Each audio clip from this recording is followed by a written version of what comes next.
You take a seat in a hall in the most famous palace ever, Versailles. It's 1919. The room is draped in red, white, and blue flags. However, around the table, there are no Brits, no Americans, only one nation: France. A man stands before you, short but commanding. You know you must agree to his every term or your nation will be burnt to the ground. While this is not Napoleon himself, he might as well be Charles Maurras, Emperor of France who won the Great War. Now, of course, Napoleon can't actually be in World War I. He died many, many, many years before this would be happening. So instead, I chose to use the most akin figure to him, who's Charles Maurras, to act in our situation. In our own timeline, Charles Maurras was a French monarchist and nationalist who had deep anti-German sentiment and would have tried to enact many of the plans that, if he had been alive, Napoleon himself would have enacted. To get a baseline, France in World War I generally did alright. They played the war very defensively, which isn't itself very negative or positive, but interesting.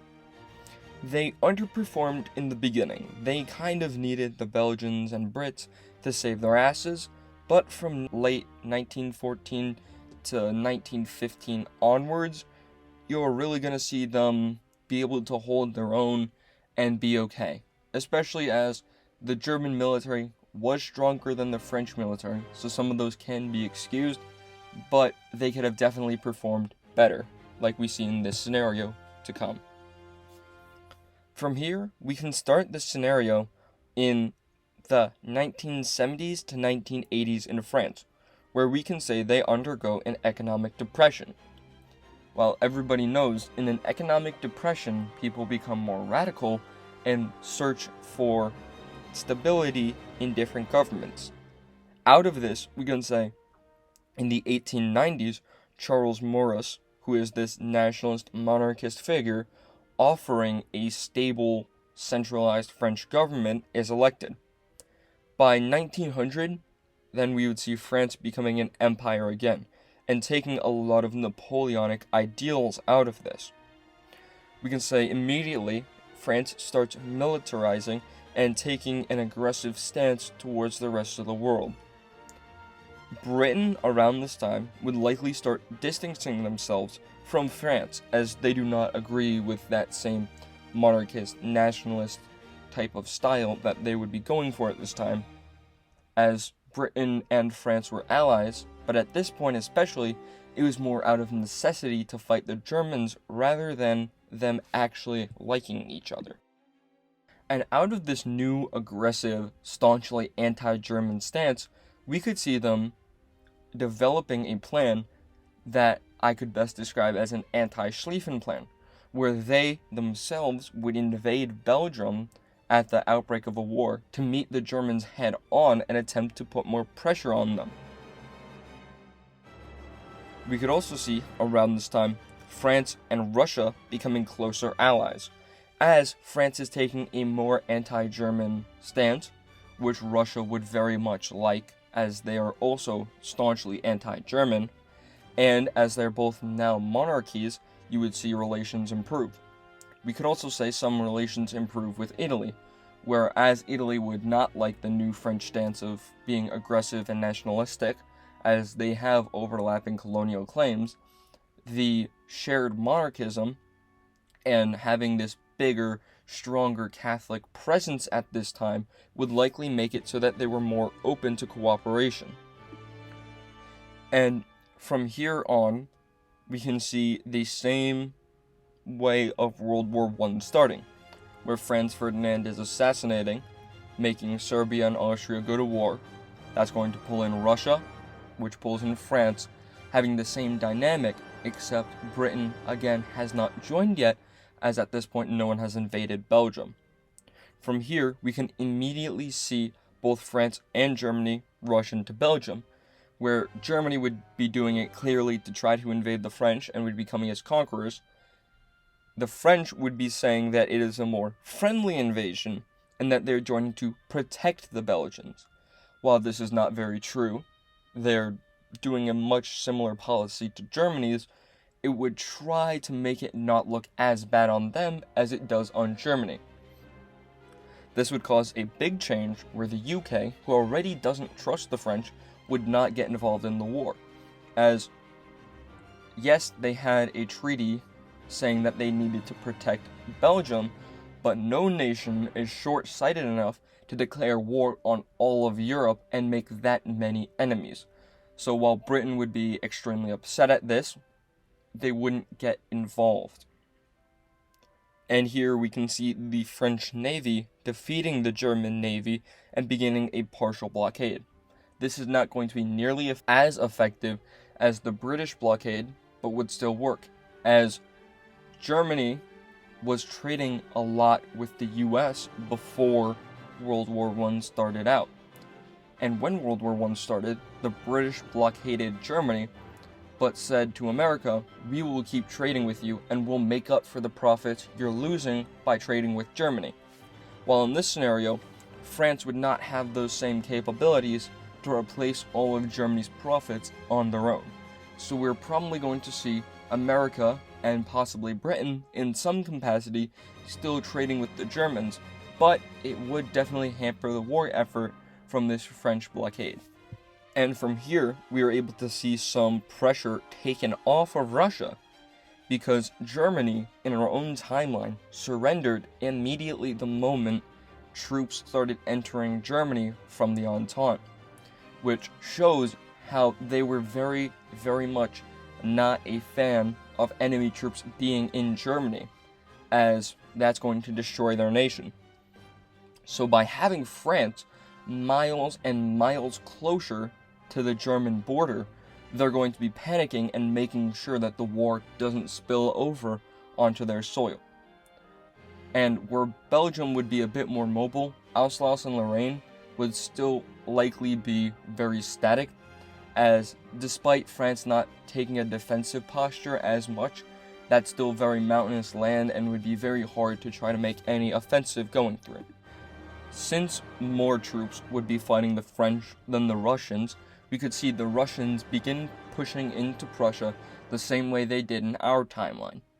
And of course, the Russian military, despite not having to fight as many troops, is still a bumbling mess. They still don't really know what they're doing, but we would hopefully not see the same amount of disaster we see around Tannenberg, where an entire army of the Russians was wiped out, which the Russians never actually recovered from, so they would still be pushed back greatly, but would not be completely demolished.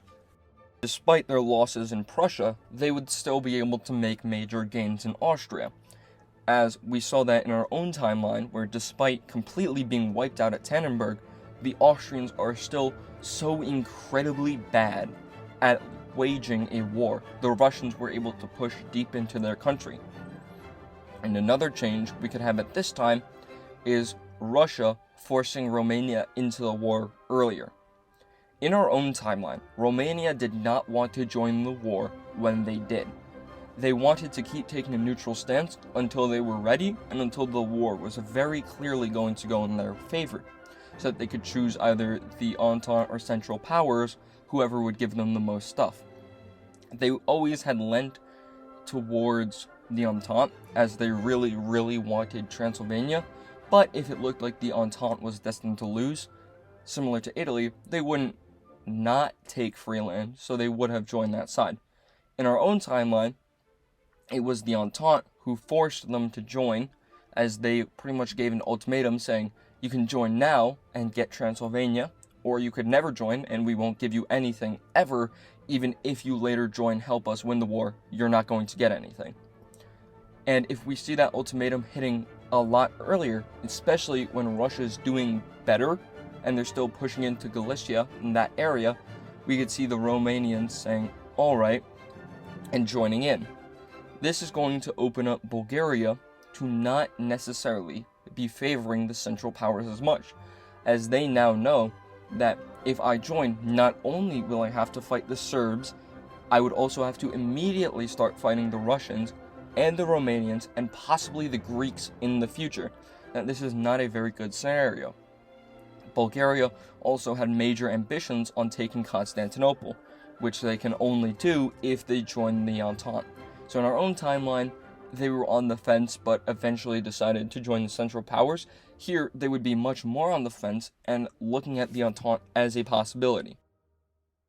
Despite some advantages we've given to France, the German military is still the strongest military in the world, so they would be able to stop the French advance into Belgium, likely seeing the same style of trench warfare we saw, just in a different location.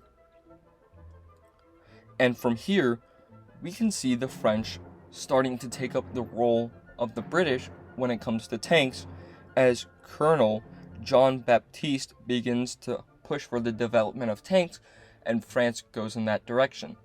France, in our own timeline around 1915, very much flirted with and began trying to develop armored vehicles similar to tanks around the same time Britain was. While Britain had the idea first and finished first, France would have still been the second nation to begin doing this. And around this time, we could see those better French-Italo relations paying off, as the French tell the Italians, you can do whatever you want with the Ottoman and whatever you want with the Austrians as long as you join our side.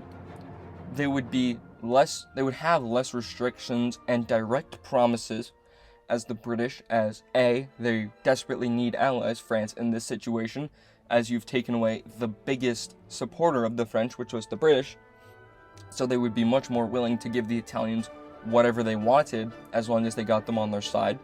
And also, France wasn't as pushy about what the other little powers can and cannot do as Britain was, so they might promise more or more freedoms in negotiations than the Brits, still getting Italy on their side. While many people say, well, Italy could have easily flipped to the Central Powers, there were some regions that Italy definitely wanted. And unless they were promised those in addition to what they could take from the Entente, or the Entente was definitely going to lose, Italy would likely still join them so that they could get areas like Tyrol or Istria, along with the general Aegean coast. And we can also see France, due to their improved relations, start sending over generals and other military leaders to Italy. That, in addition with more German troops being stationed in Belgium, would mean the Germans aren't going to go down to the Alps to help the Austrians, and we can see major disasters for the Italian military, like Caporetto, not happening, and instead being replaced with Italian victories, pushing much deeper into Austria much quicker. From the Italian entry, along with Russia doing better in Austria, we can see Bulgaria begin to heavily favor the Entente, as now they're seeing the main place that they would be fighting in Austria being greatly weakened by the Italians, meaning around this time they would probably bite the bullet and join the Entente. We can immediately see them rushing up into Serbia to support the troops there, which would almost definitely completely destroy any Austrian ambitions of actually taking Serbia, as well as beginning to fight the Ottoman.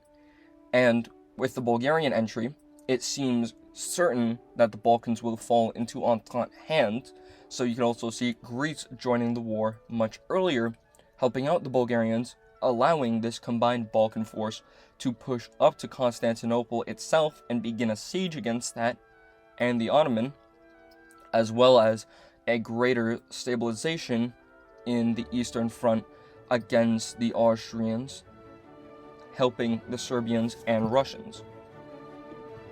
And at this time, Russia is still very incompetent, so they're not going to be doing much better against the Germans.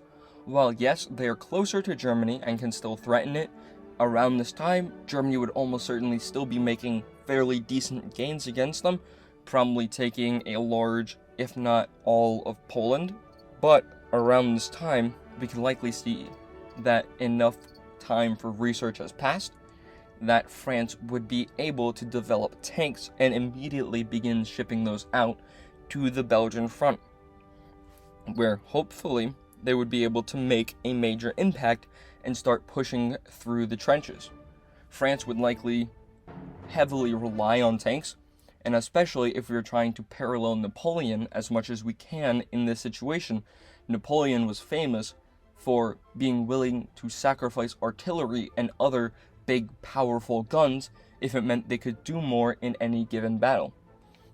You could treat tanks very similar to that kind of early artillery in this situation, where they're both very big, powerful, hard to damage, but if they are lost, it's very hard to replace.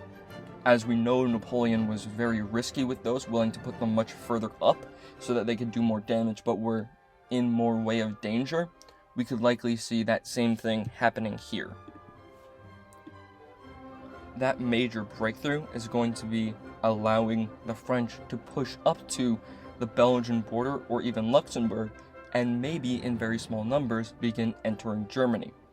Germany is likely going to panic at this point and begin pulling as many German soldiers as they need from the Eastern Front, greatly favoring Russia's odds in that area, while attempting to stabilize the West. And from here, we could see that mix of Russian, Romanian, Bulgarian, and Serbian, and Greek troops be able to retake land in the east, and possibly begin threatening Berlin, putting Germany in a situation where no matter where they move their troops, there is another side pushing into Germany. And also a major difference at this point would be propaganda, as at this point, Germany would probably be in a much better situation than in our own timeline, as they don't have that blockade, but it doesn't look like that to the German people, or to other nations that might be thinking of helping the Entente, as in our own timeline, while yes, Germany was able to knock out Russia and push up to Paris, it looked very impressive to everybody, and everyone was thinking, oh, Germany might actually win this war, they're doing very well. While in this timeline, they're stronger, but they don't look like they're doing good, as everybody is pushing into Germany proper. While yes, they could hold out much longer, the propaganda and the public support would not be there, possibly counteracting that. And we can see the French troops continuing to push into Germany as forces that were being redirected to the west are now needing to be redirected back to the east, which means there's a very large section of time that there are troops just moving around in Germany, not actually on either front. And we can see a threat of encirclement happen to Alsace-Lorraine, where those parts are going to be rapidly evacuated by the Germans to try to save that war effort, completely collapsing that front and encircling many of the Germans, acting as a major loss, the direct opposite of what the Schlieffen Plan would have been. From here, France can continue pushing up to where they reach the Rhine, and at this point Germany would completely not be willing to keep fighting like this, and probably enter negotiations with the Entente. From here, we can see the peace treaty worked out of this war. We can say France gaining Alsace-Lorraine like they did in our timeline, but also being able to gain the Saarland, which they had some ambitions for in our own timeline, but in this area, where they don't have the French or Americans to pull them back, they would likely force themselves to get it. As well, we could probably see Belgium being puppeted and extended into Germany, as Belgium had ambitions into Germany, and if they are going to be controlled more by the French would have no issues extending their own puppet. Same thing with Luxembourg, where it would likely not be extended much, as it would have had very little, if any, contribution to the war on either side, but it would definitely be at least turned into a French puppet. We could also see, in the most extreme version, a Rhine state being broken off. While many people think that this was originally the French plan in World War I, it wasn't. But if we're assuming that they had this massive victory and nobody to try and contain their ambition, then it's possible we see a massive victory and massive change like this happening to Germany. From here, we could see also an occupation zone being made in the Ruhr, as that would greatly help the French, and Belgians especially, as Belgium would be completely destroyed from this war, recover, as well as crushing the Germans even further. We could also see a Polish state possibly being made from this out of pro-Russian Polish people looking for independence and ex-parts of Germany, as there were two camps of Poles during World War I. Those who favored Germany, hoping that if Germany won the war, they would get their own Polish state, and then separate from Germany after the war, creating a completely independent state, which is what we saw in our own timeline when Germany won in the East, that Polish faction winning and creating Poland as we know it today. But there was also another part that more hated that section of Poland than they wanted independence or hated Russia, so they were willing to work with the Russians in this war if it meant they could get mostly autonomous after the war, which is, we would see that group winning and being able to make their own Polish state. From here, we could also see Italy, Greece, Bulgaria, and Serbia be able to take what they want more, as again, France is not going to be dictating what they can and cannot do. It's going to be left up to them. So we can see Italy gaining much more land than they did in our own timeline. We could see Greece pushing further and getting probably similar land, but maybe a little bit more. We could see Bulgaria actually gaining land out of this, as they were on the Entente side. And we can see Serbia doing more or less what they did in our own timeline, making Yugoslavia. This would, however, create a lot of tensions between the Bulgarians, Greeks, and Russians, as all of them were trying to get Constantinople, and in this scenario, they likely would have gotten extremely close or made it. The Greeks and Bulgarians would be very much willing to fight and kill each other over this issue, but would primarily be opposed to Russia getting Constantinople. So we could likely see them making an agreement where no matter what happens, they would be willing to work together to fight off Russians trying to take the land, but then would fight each other over who can take Constantinople. Here we could also see in the Ottoman lands, likely the Brits snatching some land, completely taking control of Egypt, Iraq, Jordan, and possibly the Levant, even though that could go to France, and France would definitely still get Syria, along with Italy getting more land as they contributed more directly in this war, and don't have the Brits pulling them back. From here, we would see a very clear division begin forming in Europe, where the UK would now favor this ex-German Empire state over the French, as they would be extremely scared of the French and looking to maintain that balance of power in Europe like they have been doing for hundreds of years, creating a Anglo-Germanic alliance, which would then be opposed by the Russo-Franco alliance between France and Russia, which would likely include places like Yugoslavia, Poland, and Romania, which would be the dominant power on the continent, versus the, of course, like I just said, Anglo-German alliance, which would likely include Austria, Hungary, and Turkey, as out of this, with Britain's support, they would likely see an opportunity to rise back more, and while Austria was not very big on the entire returning to its former glory thing in our own timeline, they might be willing to work for that in this one. And from here, tensions are very high, setting up a alternate World War II between France and Britain, like had been done so many times in the past. If you would like to see me continue this scenario, please leave a like and comment that. If not, my next video would probably be on an alternate Operation Mincemeat, where they actually went through on invading Greece. And of course, this is going to be the part where I ask you to like and subscribe if you aren't already, as again, I'm a very, very small channel, and it would mean the most to me. And if you want to comment, leave a possible scenario for the future, or just leave general feedback, I would greatly appreciate it. And that's about it. Peace.